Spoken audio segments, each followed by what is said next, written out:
more happy things, and a 3-0 win in the Premier League opener yesterday. Good performance from Tottenham Hotspur. We're going to start off with player ratings, and we're going to start off with Big Vicario. 6s all round for Vic. I mean, he did make some saves throughout the game. I think it was like 4 or 5 saves on the stats, but I think they were mainly just like kind of routine saves, weren't they? Didn't really make him work.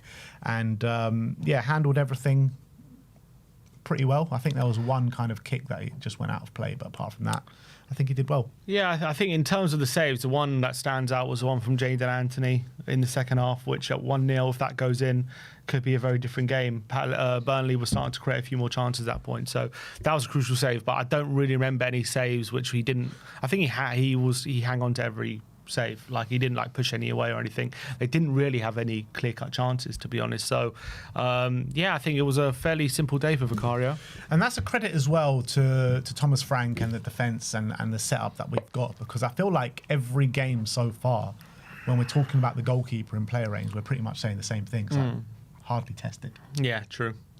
Next up is Pedro Porro. 7s all round for Pedro. Good performance. I think defensively sound. I think you could see sort of a really nice link-up starting to build with him and Mohamed Kudus, and I'm really excited to see the pair of them really flourish going forward. And I think his ball, he made one really nice cross on the day as well. I think he was spamming a few crosses in, not to maybe the quality which we know that Pedro has, but there was one really nice one in there, and he's going to get better and better throughout the season. Yeah, look, I don't think it was his best display, but I thought it was still pretty good by and large. I think he defensively dealt with everything that came his way. He was pretty sound down that right-hand side. On the ball, got into some really good positions. Always, what I like about him, although it didn't come off every time, he's getting his crosses in so much earlier, and he's getting so much more of them in, and that's just going to stand us in good stead throughout the season, in my opinion. Once the players start adjusting to that in the box, making more runs, getting more players in there whenever he gets the ball, you're going to see those early crosses being paid dividends. What I love about Porro is, first of all, he's our best player in build-up. We know that, especially right now while we don't have... By far. Well, especially right now where we don't have those creative players. We rely so heavily on Porro to build up and get and progress the ball. It's like as if we don't go through him, we struggle so much. But what I love these really early passes into the striker he does. And the strikers, Richarlison and Solanke, we saw when he came on, they're really starting to read those early passes, and he always puts it on a sixpence as well every time. And because we've got such strong strikers, they can hold the ball up, and it causes the opposition problems. So those early passes are fantastic, and he was doing it time after time. And that's something that's almost unstoppable sometimes when he's in space, especially when the opposition come out a bit, and especially once it went to 2-0 to Spurs, he was really using that to good effect. Next up is Cuti Romero. Sim gives him a 5. I gave him a 6. His first competitive start as Tottenham captain, and it wasn't a memorable one, to be honest. I think in the first half, uncharacteristic bad ball playing out the back. There was a number of times he got caught out as well, and he had to be bailed out by Mickey van der Ven and some other players as well.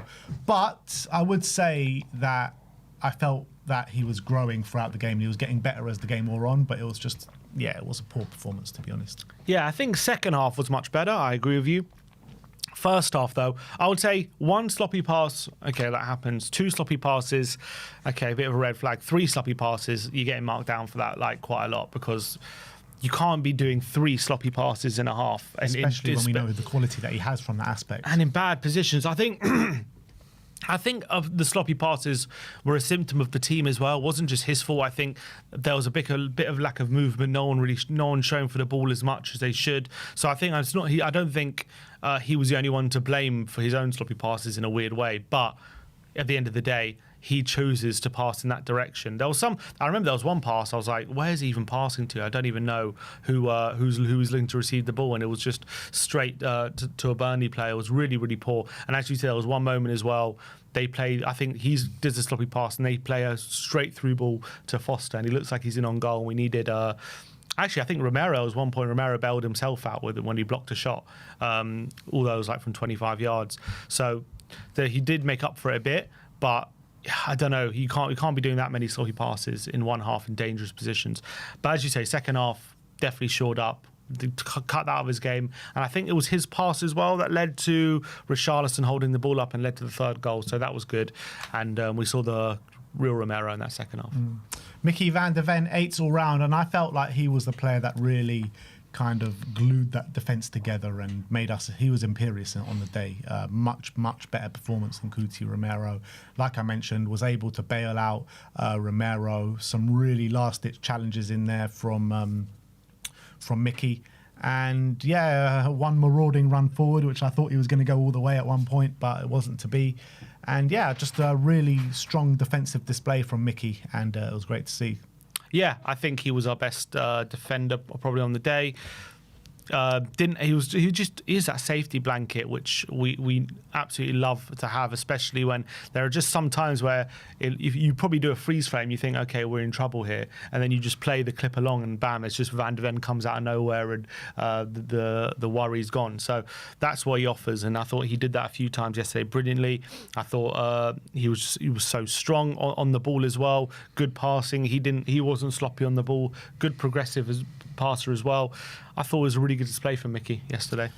Next up is Jed Spence. Sim gives him a 7. I gave him an 8. I thought it was a top performance from Jed yesterday. Defensively sound. I don't think much got past him throughout the day. And I think he was able to get up and down the pitch and provide for us from an attacking perspective as well. There was one moment where he burned someone in the box, or he just sat him down with a nice little turn.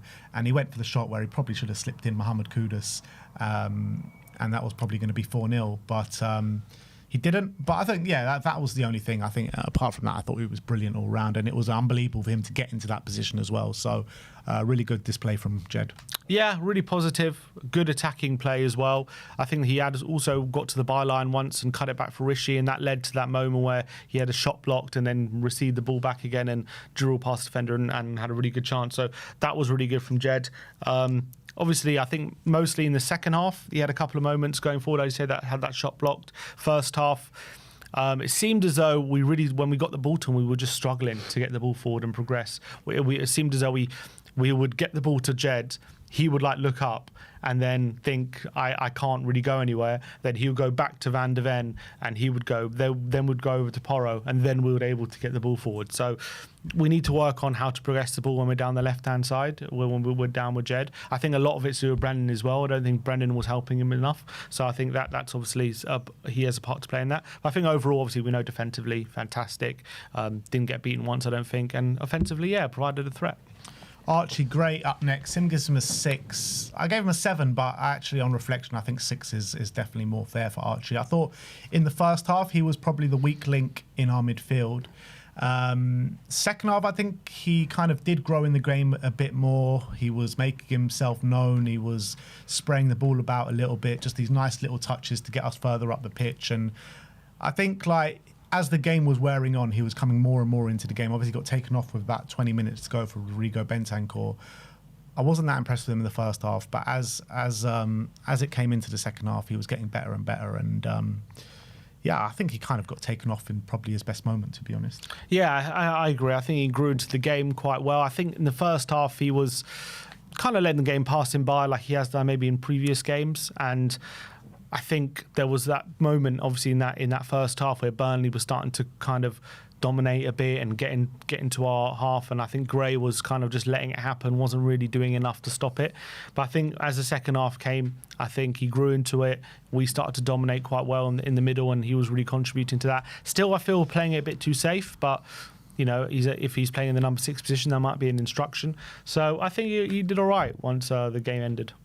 Pap, Mate Sarr, Pape Toure, whatever you want to say. Sim gives him an 8. I gave him a 9. I thought he was brilliant. I thought first half, obviously had his hand in the goal that we scored, winning the ball aggressively high up the pitch, getting it to Kudus, and obviously Kudus played it into Richarlison. Yeah, I thought he was just everywhere, to be honest. His pressing was absolutely phenomenal. I thought there was a few sloppy moments in the first half, but as it came into the second half, obviously a lovely ball round the back through the line to Brennan Johnson. There was another one as well where he should have passed a bit quicker. If he passes quicker to Matisse Tell's pretty much in the same position as Brennan, and he has a chance to score, so that was a bit disappointing. But he was just everywhere. And again, like we mentioned for some other players, as the game wore on, he was just growing and growing in influence. And this guy just seems like a new player from pre-season, now the start of the season, as to what we saw last season. Yeah, fantastic. I think when Sarr's in full flight, he's such a difficult player to deal with. I don't think many midfielders in the Premier League can match his ability to just continuously run. His stamina is incredible. He covers so much ground. And I thought yesterday another really fantastic performance from Pape Matar Sarr. And I think the anticipation, what I loved about that assist he got is that anticipation here of where Richarlison's going to play the ball, and very quick thinking, just one touch, look up, sees Brennan running and goal, and a brilliant through ball to Brennan for that third goal. So I thought it was a fantastic assist from Pape Matar Sarr. Great execution, and I think throughout the game he helped us really dominate in the midfield, especially in the second half. And yeah, he's had such a strong start to life under Frank. Yeah, he really has. Lucas Bergvall, 7s all round for Lucas. I felt like, it took him a while to get into the game, but once he did, you really saw him grow in influence towards the last 15, 20 minutes of that first half. He was being really hard to handle. He was wriggling away from players. He was driving forward. His passing now was on show as well, and I felt like he ended up the game with a really good performance behind him. And I'd like to see him drive a bit more and become a bit more of a goal threat, but the way he can just control that middle of the park and just create space for himself is phenomenal. Yeah, I think I just read an interview from him, and I think it was quite telling. I think what is pretty much what we saw is in that first half he was playing up against that back five and was kind of struggling to find space. Wasn't really getting on the ball that much. And he said he felt like only when he came a bit deeper and was able to pick up the ball and drive towards the defenders, that's when he started to get some joy.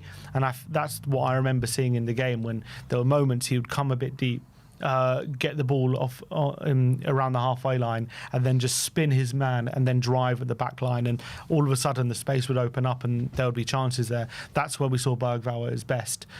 So that, I think, there are definitely things he has to learn when he's playing in that number 10 position, to find space and pick up moments, because he was definitely struggling there. But I think as the game wore on and he was finding ways to find space, whether it be coming deeper or what, he was really growing an influence in the game. And there were moments as well, pulling wider, getting some good crosses in the box as well. We know he's got great delivery. So, yeah, good performance in the end. Yeah. I just don't think he's a number 10. I just think he's so much better in the 8. And I think that's been shown. But Brennan Johnson up next. 7s all round for Brennan. Look, let's be real. In the first half, it was completely anonymous. I don't think we saw pretty much one thing from him, to be honest. But in the second half, he definitely showed a bit more. He was willing to go at his fullback, and obviously the goal, him running in behind, something that not many of our other attacking players have the quality to do so. Getting in behind his man, that touch to get away from the defender, and that finish was absolutely sublime. And there are a couple of other nice moments in there where he did a few runs down the left-hand side. So, look, I don't think he's a left winger. I prefer to see him on the right, but it was better in the second half than it was in the first, that's for sure. Yeah, fair play to Brennan, because I thought that first half we were kind of criticising him a lot for being a bit anonymous. He was being a bit of a touchline winger, which maybe was instruction, but when he was hugging the touchline, there was a few moments he went down the line, crossing it with his left foot, and it just went nowhere. It was going out of play, and it's like, if that's what you're going to be doing, I don't see the point of him playing in that position. But obviously he got his moment in the second half, and that's what he's so dangerous at, that little bit of transition, getting in behind. It just needed one moment, one touch, and bam, he finishes it. He's clinical in those positions. We know he is, so credit to him. And I think that gave him a bit of confidence as well, getting that goal. All of a sudden, he was picking up the ball and started driving at the defenders a bit, and actually started looking a lot more confident and asking different questions. So that was quite encouraging. Ended up being a decent performance from him. But I thought for the first, pretty much before he scored, it was a very frustrating watch. And it wasn't just his lack of ability on the ball, but I felt like as well wasn't really helping Jed when in progression on that side as well. We were really struggling to get the ball forward on that side. Wasn't really showing for it, and I think he's got a lot to develop if he's going to be a serious option on that left wing. Let's move on to Mohamed Kudus on his Tottenham Hotspur debut in the Premier League. 9s all round for Mo, and as debuts go, it was brilliant. To be honest, it really was. It felt like it wasn't his debut. I know we've seen him in pre-season in the Super Cup, but he just fitted in, slotted straight in. 2 assists on the day, of quality as well. The first one, nice little pass into Richarlison. The second one was an absolutely sublime cross. And look, Richarlison had a lot to do with the cross, but I thought he put it right on the money for him. And it wasn't just the assist that he did on the day that was so impressive for me. The way he's just so hard to handle. He's so aggressive, so strong, so athletic. The Burnley defence didn't really know how to handle him. He's a box of tricks. One moment he was showboating as well. He brought out his inner Neymar. And he works so hard for the team. Like in the first half, the defensive contribution that he was doing down that right-hand side was absolutely sublime. And I can't really fault Mohamed Kudus's contributions to the game yesterday. The only one thing that I haven't seen from him so far in the Spurs show with pre-season, Super Cup, and now the first game in the Premier League is that he hasn't been too much of a goal-scoring threat as of yet. And I'm sure that will come at some point. But in terms of what he gives us, drive, dribbling ability, physicality, defensive work rate as well, I'm so happy with Mohamed Kudus. Yeah, what a debut, or home debut anyway. I was so happy with him. And I think he showed exactly what having someone like him, in a low block, when you're playing against a low block, what it can do for you, having a dribbler like that, where you're having someone who you can get the ball, take people on, and when you're up against a low block, I thought last season we just didn't have that kind of profile of a player who could get the ball and facing 2 or 3 men and just come out on top consistently and just do a trick, go past your fullback and get a cross in. And I thought last season when we were playing as a low block, you had Brennan on the right or Son on the left, and every time they would face up their man and just pass it backwards. They wouldn't even attempt it because they just didn't have the confidence or the quality to be regularly beating their man. Whereas Kudus is chasing lost causes. He's winning passes you don't expect or he has no right to win. Like for the first goal, a couple of times he had no right to win the ball. He wins it on both occasions, gets the ball into the box, and we get a goal from it. And that is just something that we haven't had. And I thought yesterday showed how valuable that kind of asset can be in these kind of games, because you can have someone who can create something out of absolutely nothing, where you're struggling, it looks like there's a wall in front, a bus in front of you, and he could just create something where you didn't even know there was something to be created. And that's what he offers. And I think that was exactly, basically in the first game, he showed what he's going to bring and how valuable he's going to be. So really, really great. 2 really good assists on his right foot as well. One on the outside. He's a player who's known for being left-footed, and I thought the fact that it was 2 assists where he went on the outside and put it in with his right foot. I think when teams are analysing Tottenham and analysing Kudus, they're going to see that and they're going to think, okay, you can't just let him on his right because he just got 2 assists on his debut doing that. So you're going to have to try and stop that as well. So it keeps that unpredictability there, and it keeps defenders guessing, which is really, really great. And it was two really good crosses and 2 really good assists. And yeah, I want him being more of a goal threat, but I think it's a really good first game. And I think, yeah, as I say, just immediately showing what he's going to bring.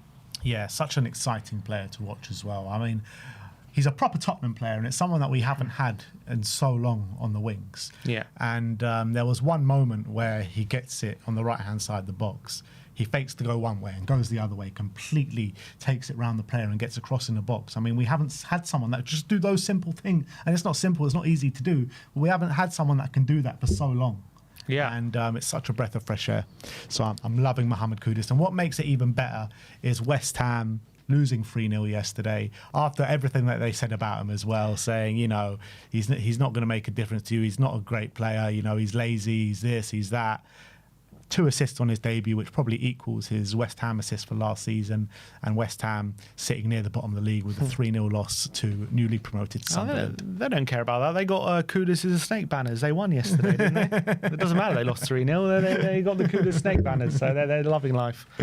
All right, and the final player of the starting 11. We've saved the best till last, people. It is El Pombo, Richarlison, Mr. Prue. 10s all round for Richarlison. Probably the first 10 we've ever given Richarlison. For me, first 10 of the season, first day. First game, first 10. And for me, that was the most complete performance I've ever seen Richarlison put in. Unbelievable. When you're talking about link-up play, hold-up play, everything to do with his performance, I think, was a perfect number 9 performance.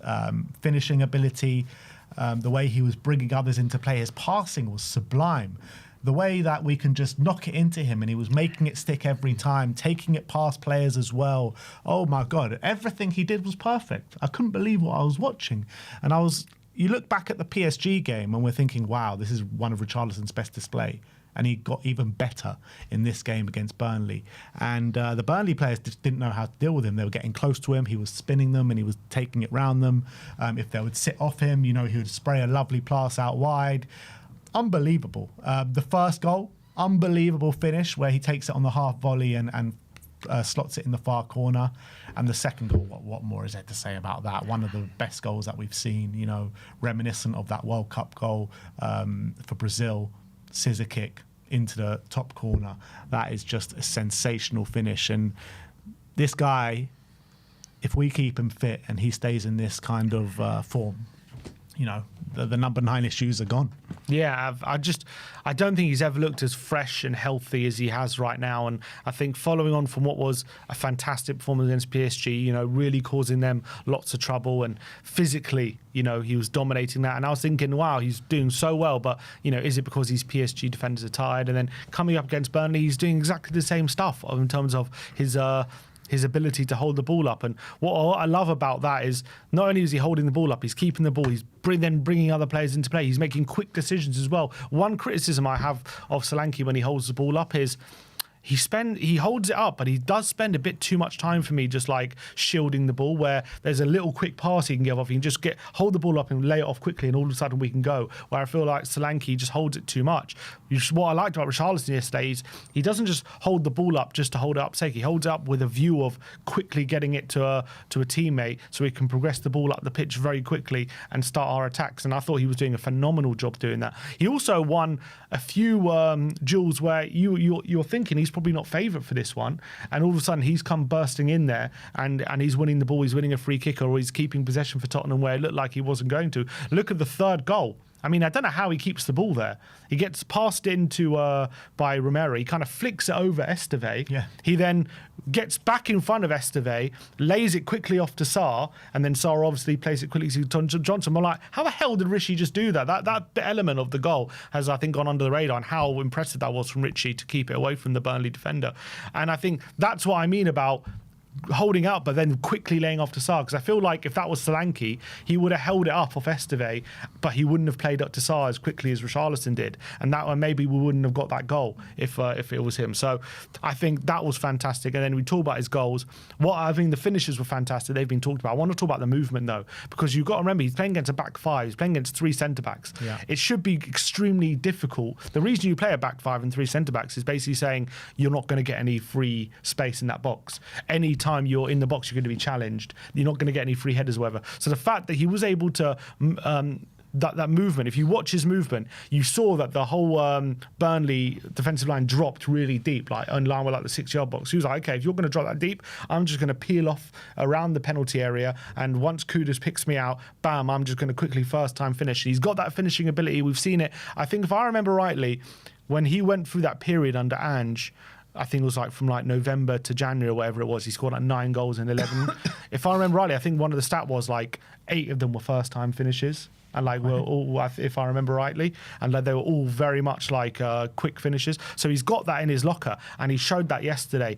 But the movement to get free and make sure he was in position to finish those moves were absolutely fantastic. And then, yeah, the first one was really impressive, but the second one, wow, what an unbelievable world-class finish, and he's got that in his locker. And I do think when I saw Everton, he does have something special about him, but I feel like he needs to be at his physical peak to show that all the time, because he's one of those players where he's a shithouse. He gets in people's faces. He's an absolute nuisance. But when physically he's not there and he's not as confident, he's just not the same player. We need to keep him in this stage where he's at. Yeah, I mean, look, the last couple of years he's scored goals for us, and in terms of goals per minutes and goals to games ratio is extremely impressive from Richarlison. But there has been a lot of moments where we've got so frustrated with Richarlison with his finishing, how he misses kind of easy chances sometimes, or his first touch has been absolutely atrocious at times. Well, yesterday his first touch was absolutely perfect, and I've never seen Richarlison's first touch be as good as it was yesterday. That was just something incredible. Yeah, I feel like Richarlison is one of those finishers where if he doesn't have time to think about it and it's instinctive, then he's a really good. But if you like put him through 1-on-1 and he's got like 10 seconds, like, oh, do I round the keeper? Do I dink it? These kind of things, then he'll probably mess it up. But there was also one really impressive moment as well yesterday where he had a shot which was blocked. It came back to him, and he had the composure in a really short, tight space to just take the touch around the defender and create space for himself for another shot. And unfortunately, I think it just nicked the stud or the boot off Dubravka and it didn't go in, but that also would have been a really impressive finish if he would have got that off as well. Yeah, absolutely. So look, top performance from Richarlison, 100% his best performance in the Spurs shirt. That's just for certain. Didn't do anything wrong, did he, SA? No, literally everything was fantastic. It was a perfect display. And last but not least, we're not going to go through the subs because they all came on at 3-0 and the game was pretty much done. But Thomas Frank, Sim gives him a 9. I gave him an 8. Yeah, I thought the first half, obviously we started the game really well. We started the game really aggressive, pressing high up the pitch. We got the goal and we go 1-0 up. And then for the rest of the half, I thought we were poor, to be honest. I thought Burnley definitely had the better of the half. We were retreating back and Burnley looked like the better side. But then a few tactical tweaks from Frank in the second half definitely swung the momentum back in our favour. Maybe it was a half-time team talk as well. And then the second half, it got a lot better. And yeah, there were moments where Burnley kind of worried us a little bit. But I thought for the most part, everything that he did was perfect. The timing of the subs, obviously we were 3-0 up by then. The subs definitely helped us just keep that clean sheet and hold off the game. And yeah, I don't really have anything bad to say about Thomas Frank yesterday. I think it was all positive. But I think it's just clear that we need these signings through the door pretty soon. Yeah, I think it was good management from him, to be honest. I think he rested players, he rotated, didn't over-rotate. It's actually a massive risk, wasn't it, to play Bergvall, Sarr and Archie Gray in the middle. And he, played Johnson on the left as well, and you're thinking, is that the right decision? But what I liked about his team selection is he rotated, he freshened things up, but he didn't over-rotate the team. He didn't change too much. He didn't make 8 or 9 changes. Just kept things ticking along, kept a bit of familiarity, but also freshened things up. So I did really like that. Yes, it was a bit stodgy in the first half, and it wasn't a great performance, but we did obviously get the goal. And the defensive solidity is what won us, because in the periods where we weren't at our best and we weren't playing so well, we still made sure that Burnley weren't getting too many chances and where they weren't really creating a high level amount of chances, which is really, really important, and maybe something we've definitely struggled with when we're in periods where we're not on top. Over the last few years, we tend to concede too many high quality chances, and we're not doing that at the moment, which is really good. And then once we got those moments where we were on top, we were clinical, we went for them, and we got those goals that we needed, and we ended up with a really solid win. I think the 3-0 makes it seem like probably a more comfortable win than it was, but in a weird way, it was a comfortable win anyway. Because we did, score the goals and we did create decent level chances, and we also didn't really concede too many high level chances apart from that one from Jadon Anthony. So in one sense, it was a really comfortable win, but in the other sense, we still had some struggles, from open play and stuff like that. There's still stuff, clearly a lot of stuff to work on. It wasn't like the perfect performance by any stretch, and there's a lot of stuff. But I think the fact that we can have like an okay performance and end up with a 3-0 win already at this stage is impressive, and that's what I want to praise him for. Yeah, look, much bigger test to come. Like you said, I think the 3-0 did flatter us a little bit, but yeah, like the way we're so solid throughout pre-season and against PSG and yesterday, not conceding too many chances. Like I mentioned before about the goalkeeper, we seem to be saying the same thing about goalkeepers all the time. They're rarely tested, and that's testament to the way Frank's got us so defensively sound already. So look, I'm very excited to what's to come. Like I said, bigger test to come, but yeah, great opening for Thomas Frank and Tottenham Hotspur. So that is our player ratings. Let us know in the comment section below your thoughts regarding that, and put your ratings in the comment section below.